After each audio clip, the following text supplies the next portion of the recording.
Emotet, which has been around since 2014, was a very effective, very popular banking Trojan. Now, what it did was it intercepted network traffic looking for confidential information. And it wasn't very advanced in the way that it launched its attacks. It was a traditional phishing campaign. It would get an email, you would get an email from a trusted source saying, "Can you look at this document from me?" So you would download it, you would open it. In order to interact with it, you had enable macros, and like that, a system was compromised. What really makes Emotet stand out to this day is the fact that it's a polymorphic piece of malware, meaning that it's written in order to be able to be updated, in order to be able to evolve. Let's think about it for a second. We rely on two methods really to detect malicious code on our systems. One is signature-based detection.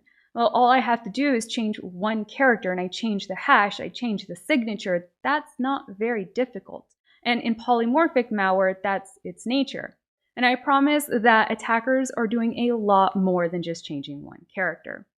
The next thing that we use is behavioral-based detection. Now, behavioral-based detection may work with some standard pieces of malware, but with polymorphic malware, it's meant to call back to those command and control servers. It's meant to adapt and change its behavior. And also, Emotet used packers quite heavily in order to be able to obfuscate its code.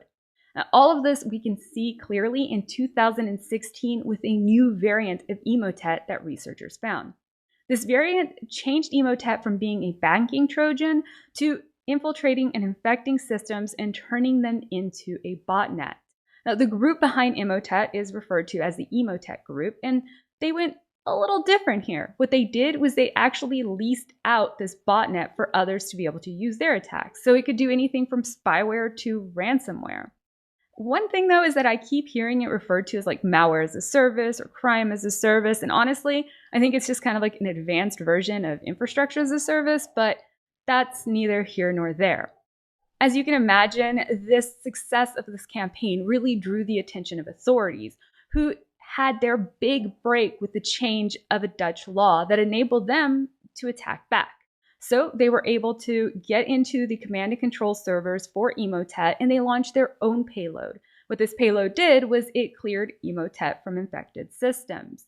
And throughout this investigation, they gathered enough information to be able to track down 2 individuals and arrest them for this campaign. And the information security community just breathed a sigh of relief because this threat was over.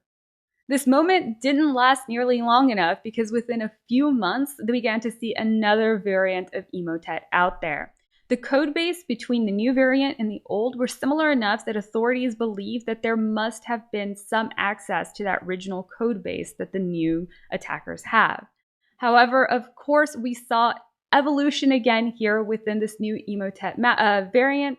For example, they are now using self-signed certificates to guard communication with the C2 servers. They've changed the encryption schema, and we're seeing it now used to launch and infect systems with malware such as TrickBot and as QuackBot. And recently, a disturbing trend that we're seeing that it's now able to actually put Cobalt Strike beacons on systems, giving them immediate access to the network. I'm lucky enough to have access to 2 different variants of Emotet that I'd love to show you and give you a visual representation of what we've been talking about.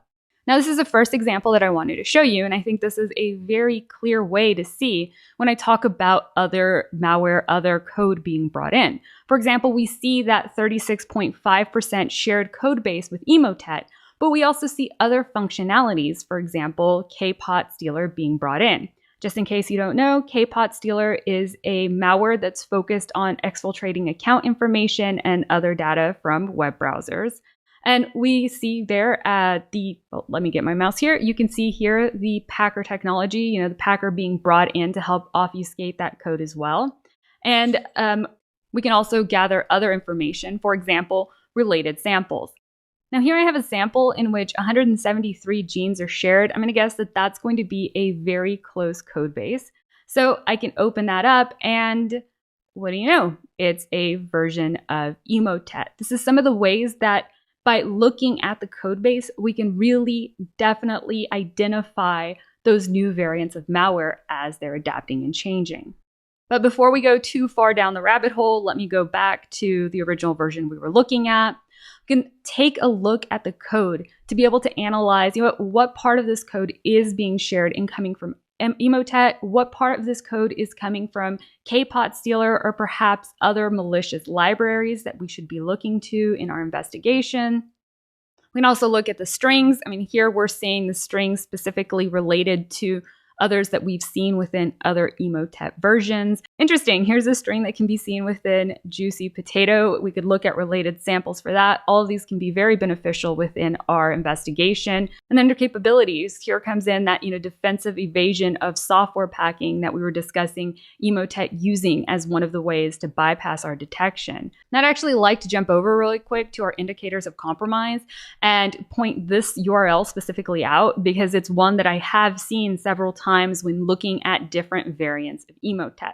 Speaking of different variants though, let me go ahead and jump over to the next example that I wanted to show you. So here's our next example. Now the reason that I brought this in next is you're looking at the shared code base with the original Emotet is a lot smaller. We're looking at only 5.71% of that shared code base, with 8 code genes being the ones that are connected to the previous version. However, we're still able to make that connection, despite the fact that 92.55% of the code is now unique code. And then quickly, let's go to that third sample that I wanted to talk about. The reason that I'm bringing in this third sample is it's actually because it's a non-executable file. But over on the left, you can see some of the memory analysis. One thing that I had forgotten to mention before is that Emotet often does use a structure of fileless-based malware, meaning that it runs only in memory to be able to bypass detection. So being able to actually look at the genes and what is occurring and when it's actually run is going to be paramount in being able to identify variants of Emotet within your system. I'm going to jump over real quick to that indicators of compromise that we talked about. And here is what I was saying about seeing a similar URL within a lot of the variants that I'm looking at. With the behavior tab, I did want to jump over and show you that this is what we were talking about. That traditional based campaign prompts you to open a document. It prompts you to enable macros. It's not a sophisticated way of compromising a system. However, as you can see, the malware within itself is definitely becoming more and more advanced.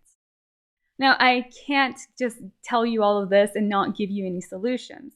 So when you're looking for Emotet, you can use tools such as traditional Yara-based detection programs, and there's lots of great open source ones out there for you to be able to use.